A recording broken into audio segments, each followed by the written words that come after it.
Então seja bem-vindo a mais uma edição do Think Tank. O Think Tank é um programa aqui do canal Acordo do Dinheiro, onde nós procuramos fazer a análise daquilo que se passou na semana transata. Ora, como sabe também, nós temos como comentadores permanentes, residentes aqui no programa, o José Filipe Pinto, o António Nogueira Leite e ainda o Luís Miramaral. Mas antes de irmos ao programa de hoje, quero só recordar que o trabalho que fazemos é possível graças às parcerias que o canal tem, a saber com a Prozis, com a Bluecrow e ainda com a Brainpower. Este programa ainda tem ajuda à produção do Grupo Sendis Alidata. Bem, matérias, ou seja, temas desta semana. Naturalmente, o Irão e a guerra empreendida pelos Estados Unidos, a situação em Cuba e ainda vamos conhecer o relatório da ONU sobre o apagão de abril do ano passado. Sem também esquecer aquilo que se passou nas últimas horas. Há conversas entre o Irão e os Estados Unidos, ou não há, ou isto são apenas formas de tentar conseguir ganhos muito estranhos no mercado de capitais. É por aí que vamos começar. José Filipe Pinto, estas últimas horas mostraram duas coisas. Primeiro, uma urgência em mostrar que há conversas entre o Irão e os Estados Unidos, logo depois de ter sido feito um ultimato ao Irão que não chegou ao fim. Como é que interpreta isto? Primeiro que tudo, era expectável que Donald Trump, quando lançou aquele ultimato, acabasse por seguir aquela que é a sua regra habitual, que é taco. Trump always chickens out. Quer dizer, Trump dá um passo em frente e a seguir dá dois atrás para salvar a face. Acobarda-se sempre que encontra alguém poderoso pela frente e é tremendamente forte com quem é fraco. Nós tivemos um rei em Portugal que fez a mesma coisa. Era muito forte com os fracos e fraco com os fortes. Chamava-se Dom João I. Portanto, aqui a situação é... O Camões falou isso. Exatamente. E o que acontece é que esse não é um monopólio português. Donald Trump é o melhor exemplo. Donald Trump é alguém que lançou aquele ultimato, e quando se lança o ultimato, é preciso primeiro ter a noção se tem capacidade para impor, no caso do não cumprimento da outra parte. Ora, ficou claro que não havia condições para impor. Neste momento, Donald Trump procura afanadamente o quê? Uma saída. Ele está a uma saída da guerra. E porquê é que ele tem de sair da guerra? Porque verdadeiramente já percebeu que aquilo é um pântano e não é o do Guterres, mas é em tudo semelhante. Significa que é um pântano porquê? Porque Benjamin Netanyahu continua com aquele que é o plano do grande Israel, fazer de Israel a grande potência da região, que é um plano que vem desde 1996, mas, por outro lado, ele percebe claramente que o poderio militar dos Estados Unidos, que é incomensuravelmente superior ao do Irão, não é suficiente. E a grande pressão sobre Donald Trump está no Senado e na Câmara dos Representantes. Os republicanos, nós sabemos que em novembro vai ser substituída é como quem diz, vai a eleições, toda a Câmara dos Representantes e um terço do Senado. E o que acontece é que os candidatos republicanos que já estão no Senado, mas principalmente os que estão na Câmara dos Representantes, têm muito medo de não serem eleitos ou reeleitos. Filipe, isto tem apenas a ver com a história das midterms, ou então o Presidente já percebeu, até por influência de quem está ao pé dele, que isto já começa a provocar dano na própria economia americana, não é? Porque o galão do petróleo duplicou, o diesel já vai acima dos $5, portanto isto são coisas que pesam diretamente no bolso do consumidor americano. Claro, o que acontece é que neste momento a popularidade de Donald Trump está muito complicada, está a baixar, porquê? Porque ele vende um Eldorado, mas as pessoas constatam no dia a dia que a situação está cada vez mais periclitante. A situação económica. Porquê? Porque prometeu que iria resolver o problema do desemprego. Percebemos que a situação está longe de estar resolvida. Que iria controlar a inflação. A situação também não está controlada. Ia baixar os juros, os valores é subir. Iam baixar os juros, eles estão a subir muito bem. E depois, há um dado muito importante. Nós sabemos que o órgão mais sensível da pessoa durante as eleições é o bolso. E o que acontece é que o bolso dos cidadãos norte-americanos não reconhece a realidade que lhe é apresentada pelo Presidente. Ora, sim, quando há uma sociedade civil, inclusive, e eu ainda falarei mais um elemento, uma sociedade civil que lhe é adversa, um Congresso e uma Câmara de Representantes que lhe é adversa, é evidente que Donald Trump fica sem condições para ir avante. Há ainda um elemento que temos de perceber. Donald Trump é alguém que pensa que os ciclos devem ser curtos. Quer dizer o quê? Que entre o início e o fim é uma questão de dias. Por isso, o mau relacionamento dele com o tempo. Porquê? Ele é o exemplo mais claro daquilo que eu chamo o pós-modernismo. E o que é isso do pós-modernismo? É o relativismo em que tudo depende da minha vontade e da minha interpretação. Ora, Donald Trump está, neste momento, muito complicado, com uma situação complicada. E qual é o terceiro elemento? É a base de apoio MAGA. Ele foi eleito para resolver os problemas internos dos Estados Unidos e não procurar novos problemas externos. Ele acusou Kamala Harris de levar os filhos dos norte-americanos para uma guerra e que ele era o garante de não haver essa guerra. Ora, ele tem passado o mandato a fazer o quê? A criar, a explotar situações bélicas. Foi na Venezuela, tentou ser na Groenlândia, ameaça ser em Cuba e agora no Médio Oriente. Portanto, Donald Trump fez aquilo que tinha de fazer. Recuou. E porquê é que recuou? Porque percebeu claramente que a sua popularidade está a níveis que ele nunca pensou poder vir a estar. Mas, Filipe, há mesmo conversas, ou isto é alguns intermediários a quem se pediu para conversar com o outro lado, para perceber qual é a sensibilidade para se criar um acordo? Sempre houve conversas, apesar das conversas não serem aquilo que se pode chamar conversas a nível oficial. Okay. O que é que acontece? As três potências regionais que ali estão, principalmente a Turquia, o Egito e o Paquistão, que parece que está a assumir algum protagonismo, provavelmente porque o Irão tem medo da ascensão da Turquia, mas estas três potências têm estado no resguardo, no silêncio dos gabinetes, a estabelecer relações indiretas. Com quem? Com o Ministro dos Negócios Estrangeiros do Irão, com o Presidente do Parlamento iraniano, que ele desmentiu ontem. Mas... Tinha de desmentir. Vamos já esclarecer porque é que ele desmente. Okay. Ele desmente por uma razão muito simples. Ele é um membro da Guarda Revolucionária. Pois, ele é um dos E como ele é um membro da Guarda Revolucionária, o que é que acontece? Um membro da Guarda Revolucionária, se negociar com os Estados Unidos, significa que é um traidor. Então, como é que as coisas têm de ser postas? Quando alguém negocia, um diplomata iraniano, chama-se isso apaziguamento. Se um guarda revolucionário, alguém que está num cargo, mas que tem no seu ADN a pertença à Guarda Revolucionária, negocia, tem de ser no sentido de que convenceu os Estados Unidos a sentarem-se à mesa das negociações. Não é ele que é chamado para, são os outros que imploram a sua presença. E é isto que explica, não há negociações, no sentido dele se legitimar perante o regime, não aparecer como traidor, mas alguém que condescende em falar com os norte-americanos. E condescende para quê? Para salvar a face do regime e explicar, não somos nós que queremos a paz, é os Estados Unidos, é o grande Satã que implora a paz. E é por isso que já estão em cima da mesa aquilo que se chamam os pontos. Donald Trump disse que há acordo sobre 15 pontos.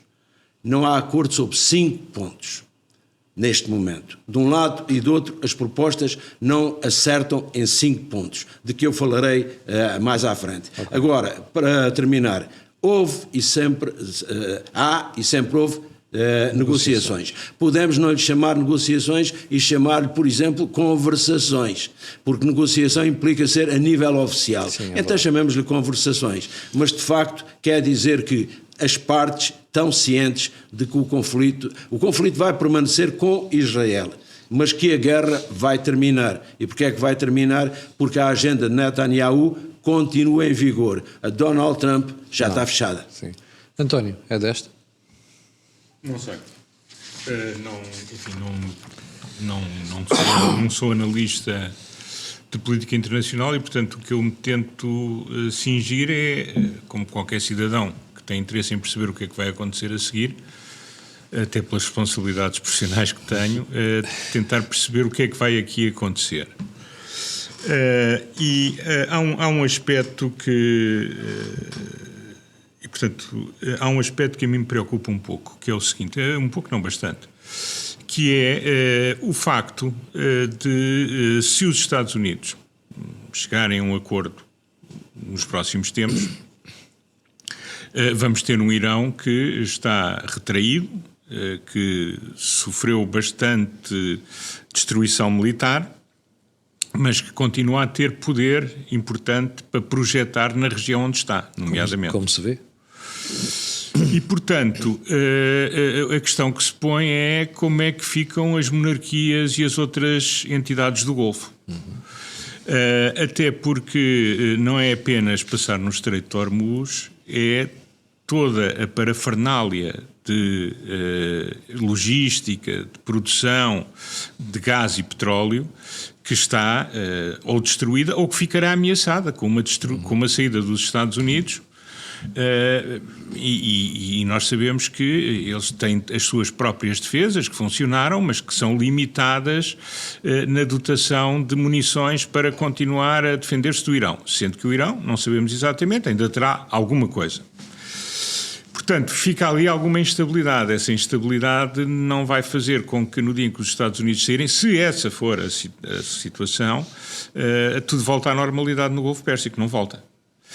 Depois, existe também, enfim, toda esta política que tem sido seguida pelos diferentes governos da região de, através do petróleo, tentar criar a diversificação da sua economia, com centros financeiros, com o turismo, com a captação de dinheiros, não são só os dinheiros deles, mas também dinheiros de outros lados que lá vão ter, etc. Ora, isso numa zona que passa a ser instável, onde ficou comprovado que aquela ideia de que nunca atacarão os Estados do Golfo deixou de poder ser invocada e, portanto, isso vai ter consequências. Acontece ainda um outro aspecto que é, eles vão precisar, há muito dinheiro que é dos Estados, não apenas das pessoas, enfim, abastadas e ricas da região, e muito desse dinheiro está aplicado pelo mundo fora. Ora, se for preciso reconstruir esses países, esse dinheiro vai ter de voltar. E isso vai ter consequências. Isso é uma coisa que não está a ser muito falado. Por isso, eu penso que, para além da questão militar e para além das contas que Trump pode estar ou não estar a fazer, e isso eu realmente não tenho acesso à comunidade de inteligência, e, portanto, apenas com informação pública há o chamado nevoeiro da guerra, que torna difícil ter uma noção exata do que vai acontecer, mas posso antecipar um conjunto de consequências que são pouco faladas, mas que são perturbadoras. E é em todo o mundo. E que são para todo o mundo, e em concreto para a Europa. Sim. E que, por isso... Aqui os nossos vizinhos espanhóis, que tinham uma série de fundos a fazer investimentos fortíssimos em Espanha, nomeadamente a comprar empresas espanholas, já estão preocupados porque dizem que esses dinheiros podem sair. Deviam estar, porque esse dinheiro vai ter de ser aplicado na reconstrução da infraestrutura, da operação e depois é tal coisa. Eles têm algumas das condições adicionais, para além do petróleo e gás, para a geração de excedentes naquela região, vão desaparecer, porque o turismo não vai voltar em outubro, nem vai voltar em setembro. Se bem que a memória aqui também é muito curta, não é? Quer dizer, 6 meses, 1 ano e depois... Sim, como pessoas... pouca gente, pode ser que as pessoas gostem de se expor. Mas o que é facto é que, do ponto de vista de investimento...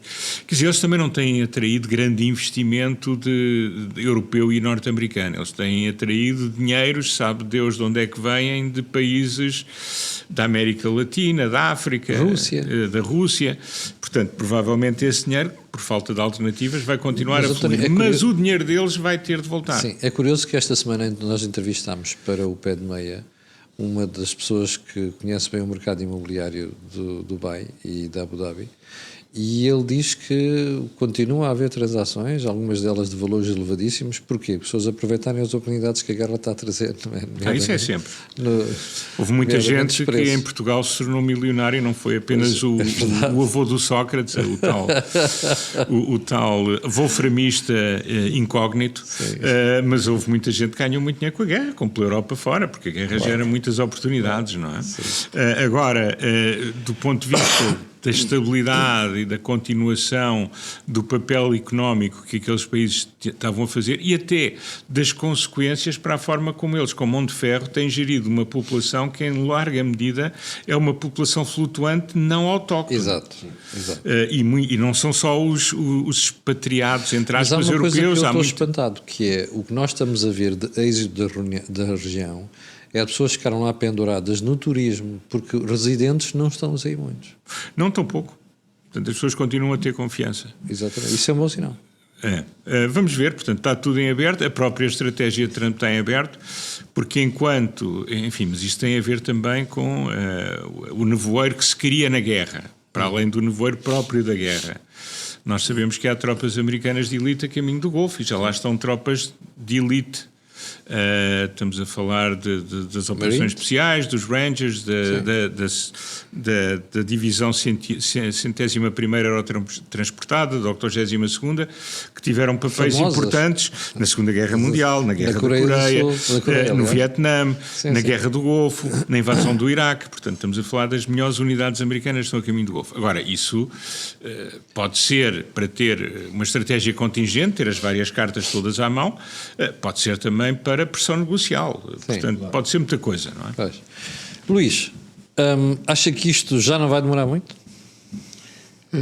Eu compreendo os argumentos da base eleitoral do Trump e, portanto, a minha esperança é que seja essa base eleitoral do Trump que faça terminar.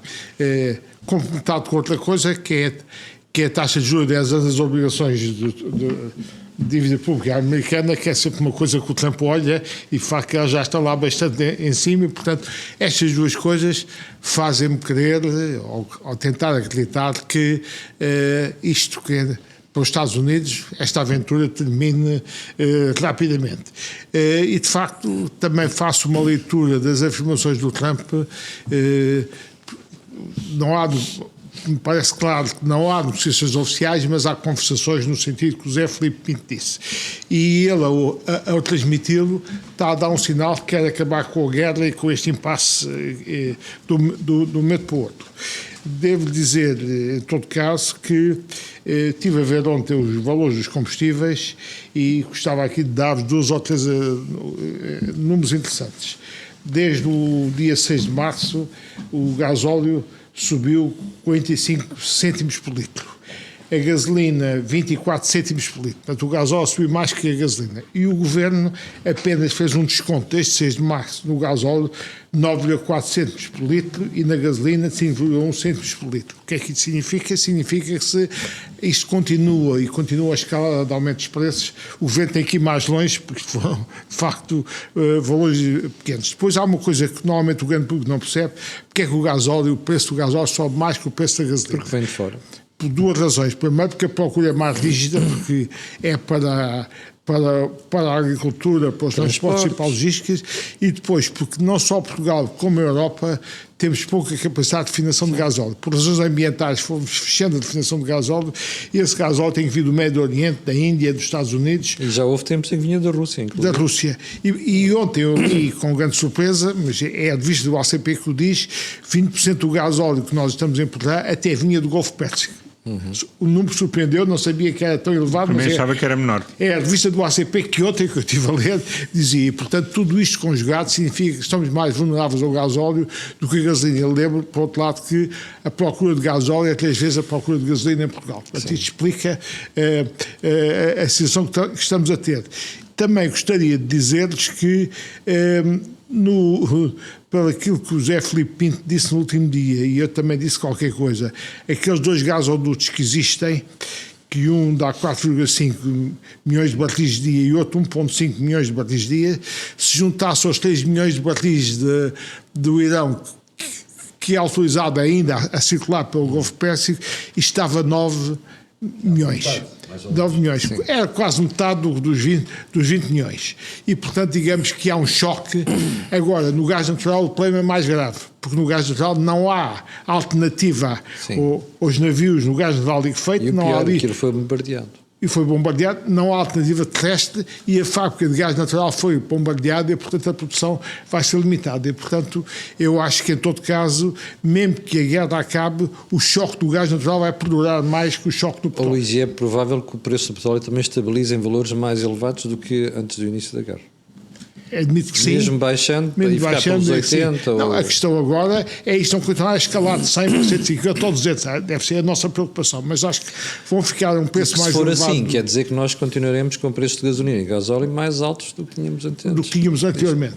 Agora, no gás natural, é que eu acho que o choque tem efeitos mais permanentes para razões que se referiu. Primeiro, porque não há ali gasodutos alternativa terrestre, e depois porque as fábricas foram atacadas e o próprio CEO lá da Qatar Gás chama a atenção que vão ter um tempo complicado e, portanto, isso aí, acho que no gás natural, mesmo que a guerra entre os Estados Unidos e o Irão acabe agora, no gás natural liquefeito vai ter efeitos mais duradouros. E se isso acontecer, o que é que vamos ter? Vamos ter uma competição da Europa e da Ásia pelo escasso gás natural liquefeito que existe no mundo, o que também complica a situação para a Europa e para Portugal. E os Estados Unidos já vieram dizer que a Europa pode perder este direito mais favorável de comprar gás dos Estados Unidos. Bom, os preços sobem. Os Estados Unidos não têm razão de queixa porque têm conseguido, quando a Europa se afastou da Rússia no gás natural, os Estados Unidos substituíram a Rússia como grande fornecedor.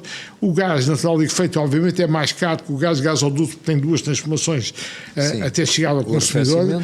E, portanto, os Estados Unidos têm aproveitado bem a nossa saída do mercado de gasista russo e vão continuar a aproveitar, a meu ver, porque e agora vão aproveitar outra coisa, é a competição entre a Europa e os Estados Unidos, entre a Europa e a Ásia, para o gás natural que ainda existe, e ainda bem, vão continuar a aproveitar isso. Vai subir os preços, e portanto, os Estados Unidos também vão subir os seus. Sim. E como o Trump não tem aliados, tem jogadas oportunísticas, não vai ligar nenhuma a isso e a Europa vai sofrer.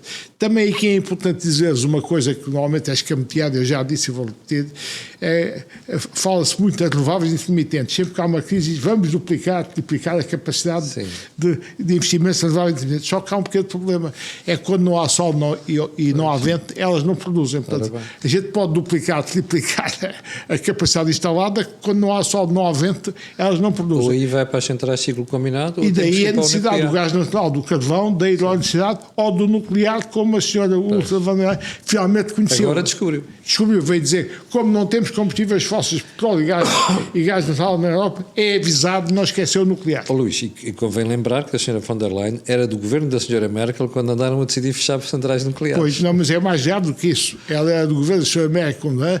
E depois era presidente da Comissão Europeia com um fundamentalista que era o holandês, o Timmermans, quando apoiou entusiasticamente o fim do nuclear na Alemanha e alinhou alegremente com os verdes alemães que até queriam pressionar a França também a acabar com o nuclear. E havia uma ministra do governo francês com o Macron distraído, que era a senhora Bárbara Pompili, que escreveu, eu tenho esse nuclear de hipótese em que ela disse isso, nós vamos acabar com o nuclear, vamos só ter eólicas e fotovoltaicas. Portanto, a França ia com esta senhora repetir o mesmo erro da Alemanha. Depois o Macron acordou, meteu a senhora e a frente nuclear francesa decompôs. Onde temos uma ameaça agora é de Espanha. Sim. Porque se Espanha insistir em fechar as centrais nucleares, obviamente que vai precisar de mais gás natural, de mais carvão, e, portanto, os preços podem subir em Espanha.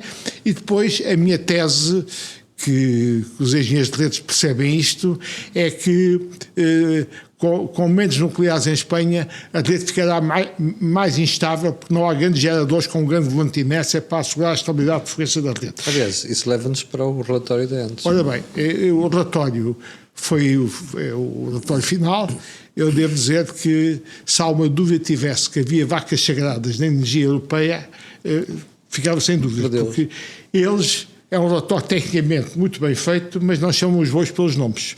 E, portanto, dizem situação complexa que levou a isto. E não querem responsabilizar ninguém. Não querem responsabilizar ninguém. Portanto, são politicamente corretos, são tipicamente eurocratas europeus, aqui engenheiros eletrotécnicos, mas lá vestidos de eurocratas europeus, não responsabilizam ninguém, não chamam os bois pelos nomes, e eu posso explicar muito simplesmente o que aconteceu.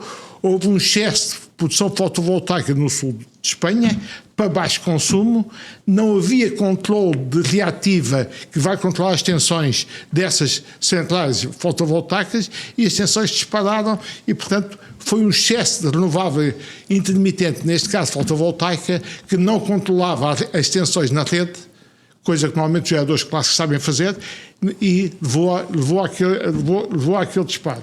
Por isso é que... Luís, a coisa, estou a chamar os nomes. O apagão foi no dia 28 de abril. Sim. Então, eu estive a ver o relatório. No dia 26 de abril, portanto, 2 dias antes, o operador de energia espanhol ligou para a Redeia, que controla a rede elétrica espanhola, a nossa REN, como sabe, e diz assim: olha, estamos a ligar porque estamos a reparar que há um monte de oscilações na voltagem e a rede está instável. E diz a pessoa que do outro lado da rede elétrica: sim, é por causa dos problemas da fotovoltaica. Ou se está aqui tudo. Isso foi dito antes, foi avisado, e depois do apagão, a prova que isto era assim é que eles tiveram que utilizar muito mais geradores clássicos.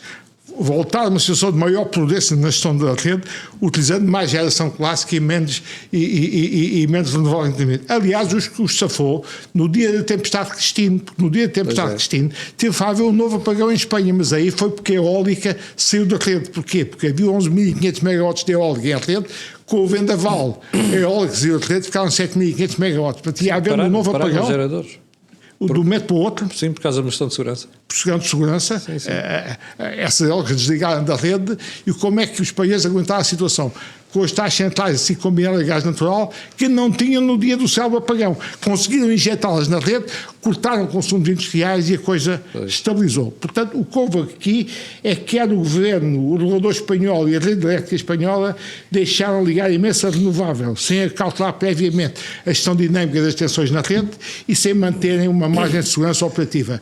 É a conclusão que se tira, que, devo dizer, se ler o relatório nas entrelinhas está lá dito. Agora, para perceber isto, é preciso ter formação técnica sobre redes elétricas. O grande público não consegue perceber isto. Mas essa foi a intenção. É essa a intenção. Situação altamente complexa, tal, uma série de medidas corretoras têm que ser feitas. Sim. Não vão lá ir dizendo que a rede elétrica espanhola e o regulador têm que tomar medidas que não tinham, vão dizendo isso, mas quem não perceber o funcionamento da rede tem dificuldade a perceber e chamar aos bois os seus nomes. Luís, não sei se ficou com a mesma impressão, mas eu, que estive a ver o relatório, a sensação com que fico está ali nas entrelinhas que pode voltar a acontecer. Não, mas isto para mim é óbvio que pode voltar a acontecer, sobretudo se os espanhóis cometerem o erro de desligar a nuclear, de fechar a nuclear, porque quanto mais renovável intermitente houver na rede e menos geradores clássicos, mais há o risco de isto acontecer. Porque já se verificou, já se percebeu, as renováveis intermitentes não têm a capacidade de fazer o controle das tensões e o controle da frequência que as grandes centrais clássicas conseguem. Dou-vos uma imagem muito simples. Uma central clássica é um grande volante de inércia, é uma grande máquina a girar. E esta máquina a girar tem uma inércia muito grande, que aguenta a frequência da rede. As renováveis intermitentes criaram um conceito do grid forming, que é uma inércia sintética, mas que, a meu ver, a tecnologia não está estabilizada e estas coisas digitais não conseguem, a meu ver, substituir completamente a mecânica clássica de estabilidade das redes. E, portanto, se os espanhóis insistirem de acabar com o nuclear, eles terão menos geração clássica na rede, os problemas de estabilidade da rede espanhola talvez se agravem e nós sofremos. Outra coisa que o relatório diz, e também é claro, isso eu tinha percebido, nós, portugueses, não tivemos culpa nenhuma no apagão. Aqui isso foi exclusivamente, da parte, é claro. E outra coisa, o grande público não percebe, mas é preciso chamar-lhes a atenção, é que nós, neste momento, em termos dinâmicos, não temos uma rede elétrica portuguesa autónoma da rede espanhola. Nós somos, no fundo, estamos perfeitamente ligados na rede espanhola, para o bem e para o mal. E, portanto, se houver um centro de rede espanhola, a gente imediatamente também apanha por tabela. O que significa que nós temos que passar a ter a opinião sobre o que se passa em Espanha, com certeza, de decisões. Mas repare, o que aconteceu é que nós tivemos o MIBEL, o Mercado Ibérico de Eletricidade, feito no tempo do Dom Barroso, mas no fundo não há um regulador único do mercado.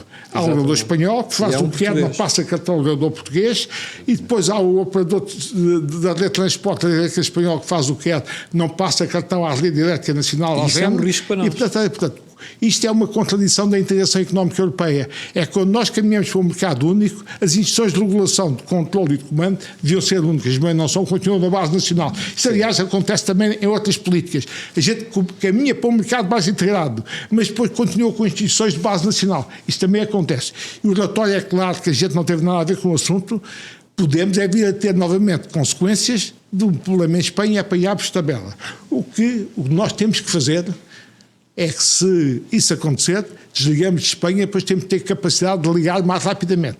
E aí, curiosamente, temos de dizer... chama-lhe Black Start, não é? O Charles Black Start. O que eu acho piada nisto, e ver como o país não fazia nada há muitos anos, é que as duas únicas centrais que tinham Black Start foi a Castelo de Bode, do tempo do Dr. Salazar, com o ministro Ferreira Dias, e a tapada do doutor feita por mim. Portanto, a partir daí, nunca mais nenhuma foi feita com o Black Start. Eu fui o último tipo a pensar no Black Start.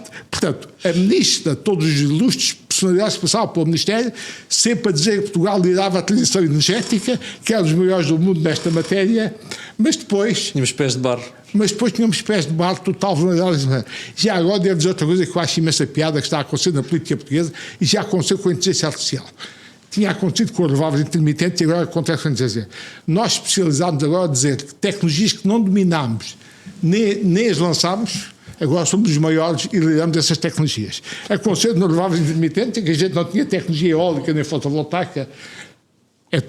A tecnologia que temos em Portugal funciona, é tudo importado. Tecnologicamente não temos capacidade, mas dissemos que liderávamos a transição energética a nível mundial. Quando até em termos de sol e de vento, nem somos o país com mais sol e vento. Sol há aqui ao lado de Marrocos. Se for vento, há outros países. Então o Chile tem muito mais vento que nós. Portanto, nós nem temos um recurso natural famoso. E aquela parte central dos Estados Unidos. Nem temos um recurso famoso, quer de sol, quer de vento.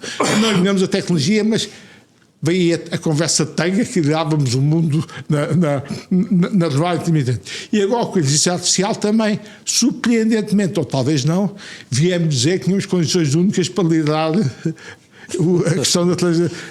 Eu concluo, tecnologias que não dominamos, assim que ouvimos falar delas, começa o discurso político, nós vamos dar a revolução nestas matérias. Sim. É mais outro caso do faz de conta que se tornou este país. Isto é um país do faz de conta. Conversa aí. Filipe, vamos voltar à política, porque antes de irmos a Cuba, porque houve dois temas que eu não citei aqui no início, mas gostava de ouvir a sua opinião. O primeiro é, a senhora Meloni perdeu o referendo para a mudança da justiça, o sistema de justiça. Segundo, o Washington Post anunciou esta semana que se descobriu que o ministro Szijjártó Péter, da Hungria, andava a vender informação confidencial, a vender, entre aspas, confidencial da União Europeia ao Sr. Sergei Lavrov. Isto é um sarilho. É um grande sarilho, mas a Hungria não é mesmo para principiantes. É preciso perceber mesmo a realidade da Hungria para ter uma ideia mais próxima da que será a realidade. É evidente que a Hungria, neste momento, é um país em que a Rússia continua a ter uma influência enorme e em que a China começa a ter uma influência também enorme. O problema é a dimensão dessa influência. A nível da China é essencialmente uma influência económica. A nível da Rússia é uma influência política. E o que acontece, repare, neste momento as sondagens são desfavoráveis a Viktor Orbán. O que é que já foi pensado pelo Kremlin? Que provavelmente a encenação de um atentado contra Orbán lhe permitiria, portanto, ganhar a eleição. Soares da Manhã Grande. Exatamente, claramente. Agora, o que é que acontece? Quem conhece a realidade húngara percebe que há uma diferença muito grande entre a capital e as outras cidades. E a oposição está essencialmente concentrada na capital, não nas outras cidades. Depois, há uma diferença muito grande entre o tecido urbano e o tecido social urbano e o tecido rural. O tecido social rural é muito do âmbito do Fidesz, assente na ideia muito parecida com o nosso aqui do Estado Novo, Deus, família, pátria. Aqui lá é mais ou menos a mesma coisa. Falam, a palavra que eles usam para simbolizar isto, aquilo que eles chamam magiar. É engraçado que quem desafia agora Orbán é Peter Magyar. Acontece que eles, provavelmente, este apelido vai ser complicado para eles, porque sempre o que encontrei na Hungria foi a ideia de que, verdadeiramente, o orgulho magiar está de volta com Viktor Orbán. E por isso mesmo, Viktor Orbán, quando perdeu as eleições, disse claramente: os nossos deputados podem estar na oposição, nós não podemos estar na oposição. Uma razão muito simples: o povo nunca está na oposição. E significa povo é o Magyar. E Magyar é Fidesz. Agora, o opositor tem o apelido de Magyar, vai ser uma carga de trabalhos. Há outro elemento ainda importante. Aquilo que eu chamo, eles não são eurocéticos, não é isso. Eles são euro-oportunistas. E como são euro-oportunistas, exatamente, querem o melhor de dois mundos. E é aí que entra a questão que me colocou. Então, mas podem passar interesse à Rússia? Podem. Então, mas mesmo todas as decisões que são tomadas no âmbito do Conselho Europeu, porta fechada, podem transitar para o conhecimento russo? Podem. E porquê é que podem? Precisamente porque eles têm aquilo que se chama um pragmatismo interesseiro. O que é um pragmatismo interesseiro? Se alguém lhe oferecer mais-valias ao nível de que a Rússia lhe fornece, imediatamente eles se aliam a essa parte. Vendem-se. O que significa que claramente a Hungria é um país, por isso é que eu digo que não é para principiantes, porque temos de perceber que não é uma questão de valores. O Fidesz serve-se dos valores para capturar o eleitorado. É uma coisa completamente diferente. Mas o Fidesz está aberto a negociar, seja com quem for. E por isso mesmo, eu que leciono lá a alunos estrangeiros, vejo a enorme quantidade de alunos do Médio Oriente que lá chegam. E mais, já comecei a assistir a alunos muçulmanos nas universidades então, mas húngaras. Eles dizem que têm orgulho em dizer que não têm lá influência nenhuma islâmica. Pois é, ainda na última aula que eu lá dei, lá estavam alunos muçulmanos que se fartaram de me colocar dúvidas, precisamente porque sabiam que eu era especialista em terrorismo e queriam passar a mensagem que há duas jihades e só uma que é terrorista, a outra não faz parte, portanto, da índole da violência. Portanto, percebi claramente que quando um país que tenha uma grande percentagem de muçulmanos, um país muçulmano, tiver interesse económico para a Hungria, há uma leitura. Quando não tiver, há uma outra leitura completamente diferente. Okay. E o que acontece é que este pragmatismo interesseiro leva ao quê? A que tudo tem um preço, nada tem valor. Quer dizer que quem defende uma cultura assente nos valores verdadeiramente vende a qualquer preço, sempre que há outros interesses em jogo. Portanto, eu acredito piamente que... Mas, Filipe, o que é que a União Europeia vai fazer? Agora que se descobriu isto, o Donald Tusk dizia ontem, na conta do X dele, que ele próprio já não diz certas coisas nas reuniões do Conselho Europeu, tem medo que ele vai parar, que o senhor de negócios estrangeiros da Hungria telefona ao seu Lavrov quanto ao que está ali a passar. É evidente o que nós temos aqui é um cavalo de Troia que não é um, são dois a caminho de três e com a hipótese de vermos até um quarto.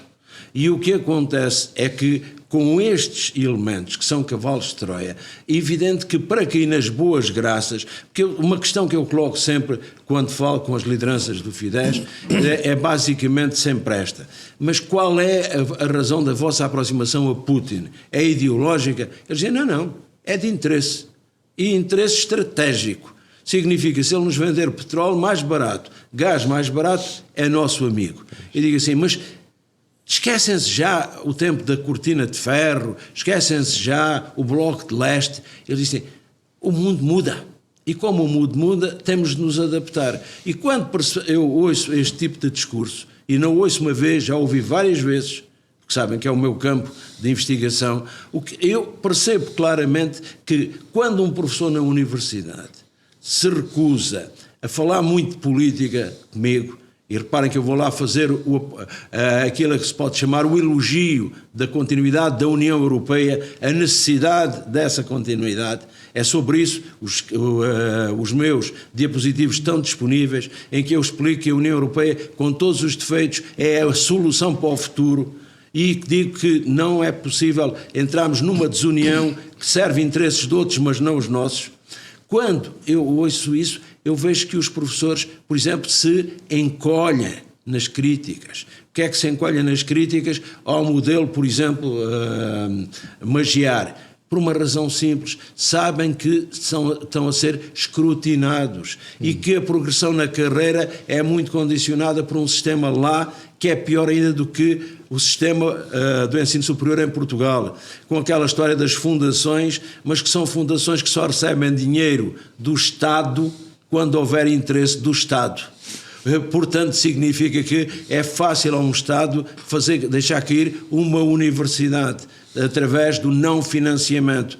E eu percebo sobre o que é que escrevem cada vez.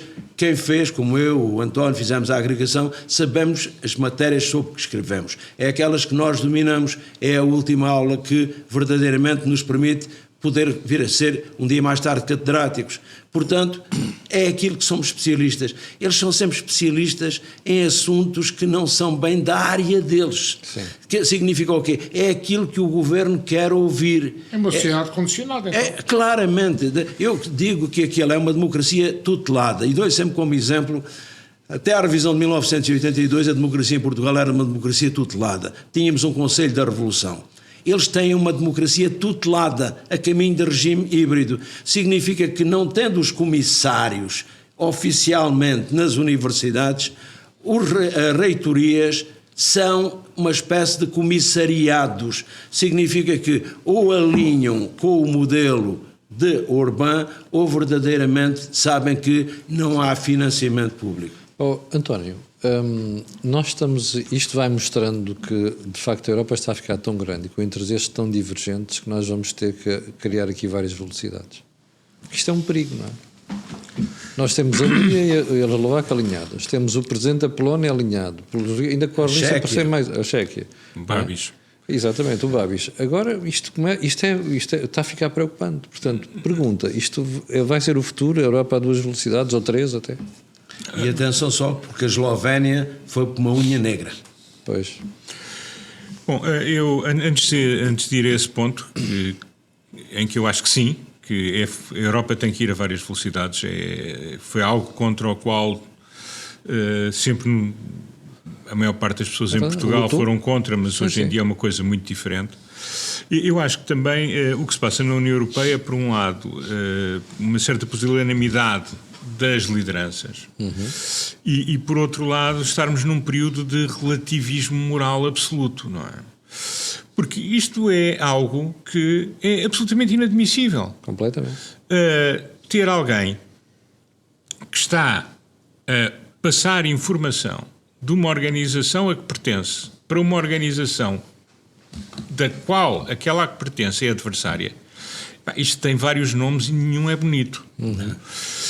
E por isso, quer dizer, e isto não é a primeira vez que acontece. Não.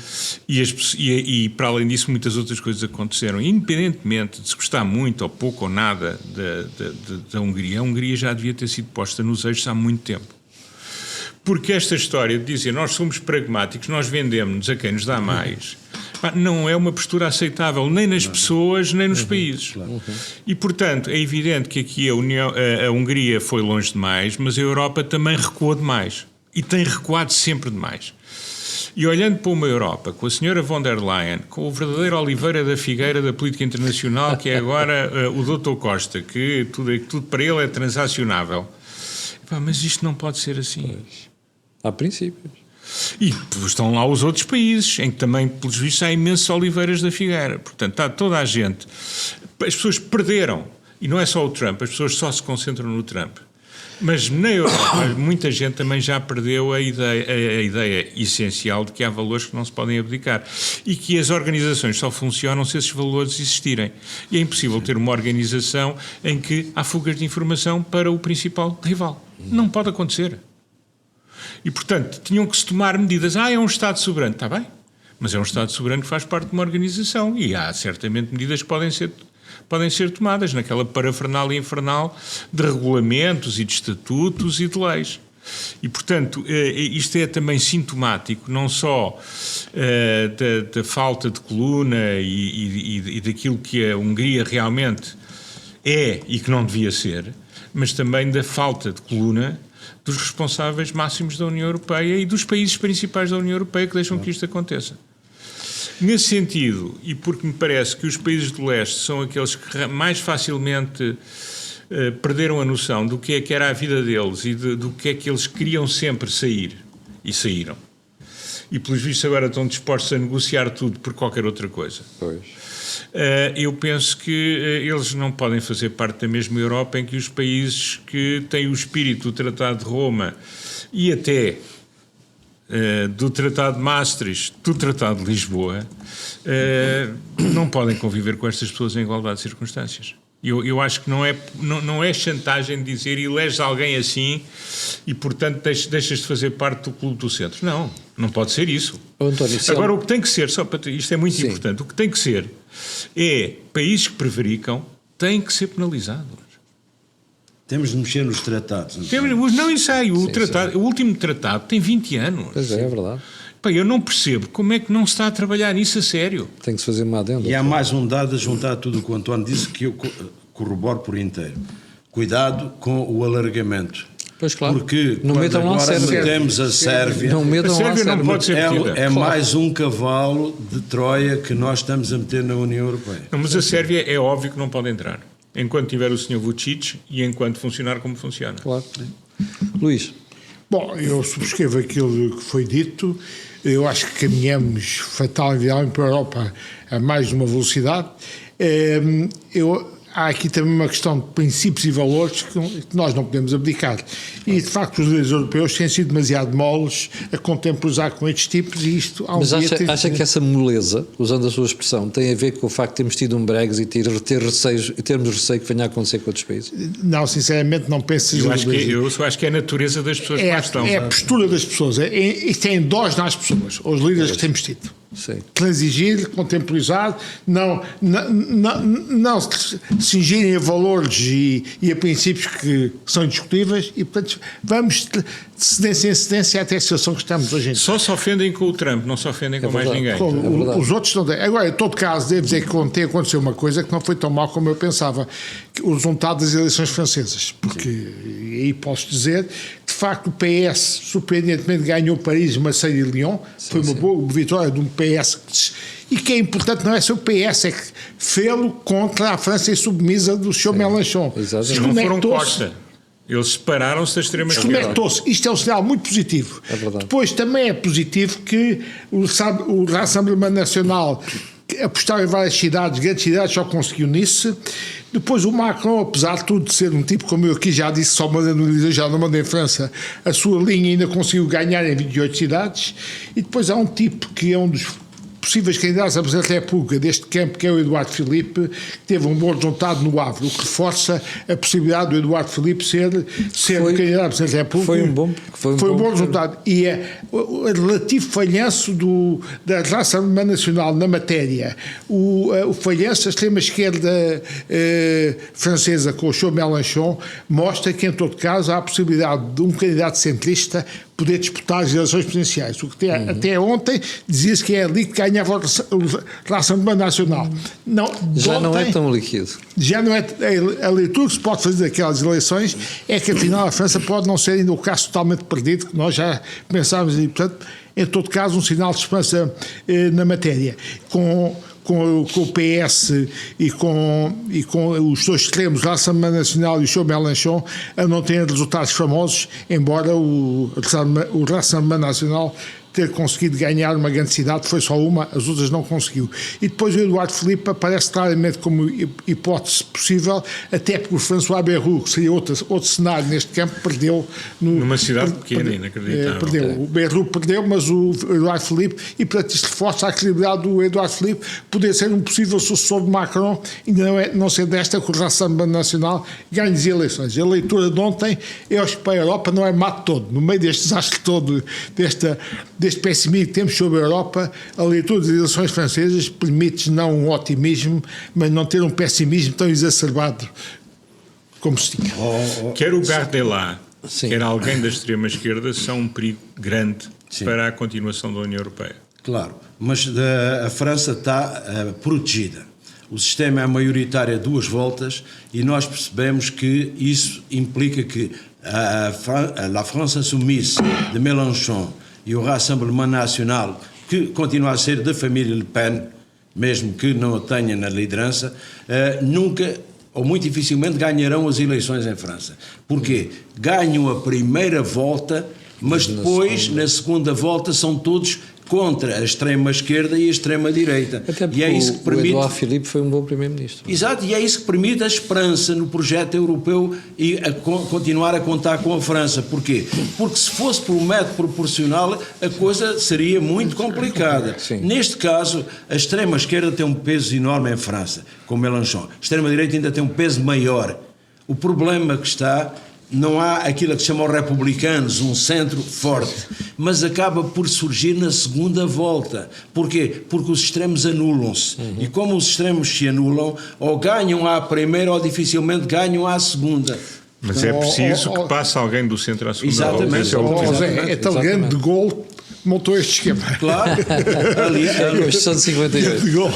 Isto é o resultado da República Francesa, pelo final. Filipe, e queria ouvi-lo sobre a Meloni, o referendo. A Meloni, primeira questão, é da direita radical. Eu já fui estudar algumas medidas que ela tomou, fui estudá-las precisamente em Itália, para ver junto à população qual era a receptividade a essas medidas que, a meu ver, prejudicavam, por exemplo, os patrões e favoreciam os empregados. E eu queria saber como é que era. Claramente, vindo lá com a ideia de que, afinal de contas, aquilo era mais um fait divers e que ela estava nas boas graças de Donald Trump, conseguia algum protagonismo a nível interno e é europeu por causa precisamente da falta de liderança que nós temos na União Europeia, mas que não era uma política de primeira água. Significa o quê? Que seria alguém que tenha um projeto pessoal para a política, mas não tem um projeto de Itália. Foi a ideia que eu tive depois de fazer 3 vezes seguidas investigação em Itália sobre Meloni. O que é que isto significa? Esta é como que uma imposição de tipo trumpiana. Significa o quê? Eu tenho agora a hipótese de reformar a justiça e tenho apoio para... Percebeu claramente que não tinha. E não tem porquê? Porque ela ainda não simboliza a Itália.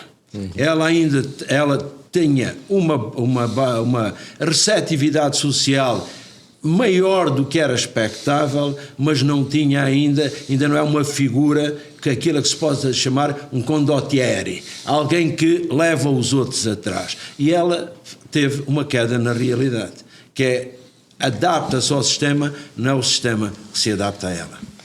O que é que achaste, António? O referendo e a derrota da Meloni? Basicamente a mesma coisa. Aliás, é preciso ver que Meloni tem-se comportado melhor do que muitos de nós esperávamos. Sim, é verdade. Mas mesmo assim, Meloni é, digamos, é o capo, é o chefe do maior grupo político de Itália. Não é um chefe maioritário em Itália. Exatamente. E o que se mostra é que ela não tem uma dimensão de levar a Itália atrás. Agora, é primos inter pares, claramente, e continua a ser primos inter pares, até porque não tem feito grandes disparates e tem tido algumas medidas que fazem sentido. De qualquer das formas, não passou de primos inter pares a político dominante. Claro. E é o que este É o que este referendo inevitavelmente mostra. Antes de finalizar com o Luís, gostava que vocês dois se pronunciassem sobre Cuba. Os Estados Unidos ainda não resolveram o problema do Irão, já estão a meter com Cuba. Eu acho que sobre Cuba não é preciso fazer muita coisa. É só deixá-los cair. Eu acho que Cuba está pronta a cair, portanto é uma questão de tempo. É evidente que o grande amigo de Trump, Vladimir Putin, tem um petroleiro a caminho de Cuba. Pois. Eu não percebo como é que o Trump, depois destas coisas todas, continua a ser tão amigo de Putin. Quer dizer, o Putin dá informação sobre os alvos americanos aos iranianos. O Putin, e a única palavra azeda que ele teve relativamente a alguém do este europeu foi em relação ao Zelensky, porque disse que não precisava das armas ucranianas para nada. Ao contrário do que acham as esferas militares do Pentágono. Portanto, há ali qualquer coisa, há um compromato qualquer que realmente não um dia talvez se venha a saber, ou não. Quando ele já não for presidente. Quando um e outro já não estiverem cá. Agora, a questão é esta.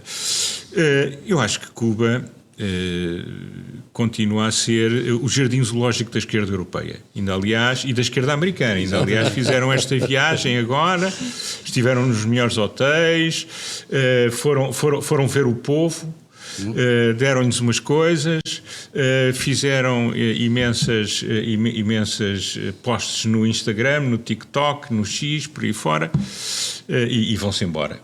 Enquanto Cuba estava em blackout, estavam num auditório cheio de luz com o Sr. Díaz-Canel e a oligarquia toda. Ora, quer dizer, Cuba vai cair, é uma questão de tempo e não vai haver tropas, acho eu, quer dizer, ou então o Trump enlouqueceu completamente.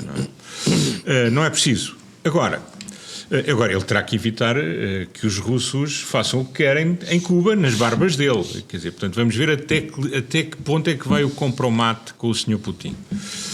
Porque não é do interesse de ninguém na administração americana, nem dos Estados Unidos, deixar o Sr. Putin fazer este número. Só para terminar uma coisa. Em Portugal é engraçado que desde que eu me lembro, que se ouve sempre a mesma tese, é que Cuba, o regime funciona lindamente, o problema é o embargo americano. Claro.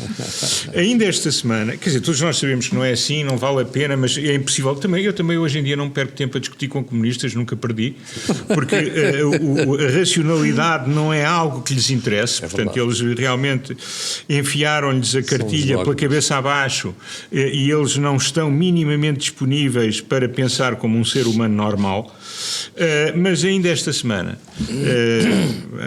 no fim do mês passado, saiu um artigo interessante, que é um artigo académico, de 3 académicos que são professores nos Estados Unidos, o Sr. João Pedro Bastos, o Sr. Vicente Geloso, que é canadiano-francês, e um outro autor, em que eles fazem uma análise estatística com informação muito bem tratada e onde mostram claramente que a principal causa dos problemas de Cuba é o regime, não é o embargo. Exatamente. Coisa que nós já sabíamos. Mas claro, para um comunista isto é absolutamente indiferente, portanto a lógica está-lhes fora o que interessa é o que é que manda ao partido, o que é que eu tenho que pensar, portanto é uma questão já religiosa. Sim. De qualquer das formas, eu acho que vai deixar aquilo acontecer. Filipe Pinto, os Estados Unidos vão deixar passar petroleiro? Provavelmente até deixarão, porque é muito difícil perceber relações entre Trump e Putin. Há um efeito que se chama o efeito Zeigarnik, o efeito Zeigarnik significa o quê? As tarefas inacabadas não nos saem da cabeça. O nosso cérebro gosta de narrativas fechadas, gosta de acabar aquilo que começou. O que acontece é que o efeito Zeigarnik está na cabeça norte-americana em relação a Cuba desde há muito tempo. E o melhor exemplo é Marco Rubio. O que acontece é que Cuba vai cair, mas cai de podre. E cai de podre porque não é o embargo que a faz cair. É, como o António disse, um regime obsoleto que não evoluiu no tempo e que continua a acreditar em amanhãs que cantam em soviético. Não, e continua como uma monarquia republicana, exatamente, como todos esses regimes. Exatamente. E então o que nós até porque o Díaz-Canel tem relações familiares com a família Castro por casamento. Portanto, Cuba vai cair, vai ser um problema para a esquerda europeia, que continua a achar que Cuba é um exemplo da resistência àquilo que se chama o imperialismo norte-americano, esquecido de uma coisa tão simples, é que o regime cai porque verdadeiramente só pensou nele e nunca no povo de Cuba. Luís, Cuba e Meloni. Meloni, eu li um livro de um escritor italiano, que era amigo do Sr. Meloni, que defendia que ela vem do partido Mussolini, mas o partido Mussolini tinha duas vertentes. Tinha a vertente fascista e tinha a vertente populista. E ela vinha da vertente populista, não da fascista. Isto é uma tentativa de branqueamento de Sr. Meloni, que se tem portado melhor do que se esperava. Em todo caso, concordo com a análise, ela não consegue ainda liderar o país, mas entre os seus pares é a melhor de todas na gestão política. E, portanto, deu um passo maior que a perna, falhou, e deve entrar na real agora. Sobre Cuba, bem, há sempre a velha tese que o socialismo é excelente, as pessoas é que falharam. Também que é um complemento da questão do embargo. A alternativa não era verdadeiro socialismo. Não era verdadeiro socialismo. Portanto, é uma história que eu não compro. Um sistema que tira qualquer motivação individual com a natureza humana que nós temos, é intrinsecamente mau, falha sempre e falhará, não tenho dúvida. Agora, há uma coisa em Cuba que eu gostaria de chamar a atenção.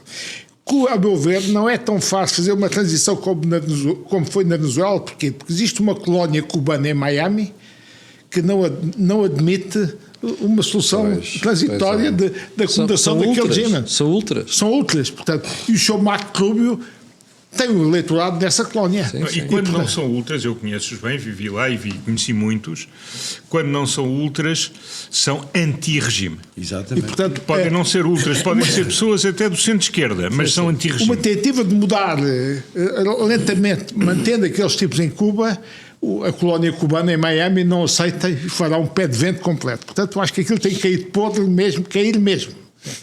É a maneira de resolver o assunto. Em todo caso, devo dizer, há desfalhadas. Há um que o Trump teve, quando disse que queria que o Canadá se tornasse o 51º Estado, é porque eu fui ler a história da independência americana e o então Exército Continental, que era o Exército Americano, falhou a conquista de Quebec. Com um dos seus generais mais brilhantes, o Montgomery, falhou. Portanto, há aqui um ato falhado dos americanos, não conseguiu tomar Quebec. E depois os franceses que lá estavam, mas os ingleses, aliás, à coroa, conseguiram suster a tomada do Canadá para os Estados Unidos. Portanto, na história americana, um ato falhado sobre o Canadá também que explica aquela frase do Trump. Isto não é só culpa do Trump. Eu acho que é um ato falhado que está no espírito americano. É o Zeigarnik. É o Zeigarnik, exatamente. Bom, chegámos ao final do programa desta semana. Queremos agradecer a si. Quero agradecer ao António, ao Filipe Pinto e também ao Luís Mina Amaral e lembrar que voltaremos na próxima terça-feira. Antes de me ir embora, quero lembrar as parcerias que nós temos, a saber com a Prozis, com a Bluecrow e ainda com a Brain Power. Finalmente, ajuda ao programa que é do grupo Sendizal e Data.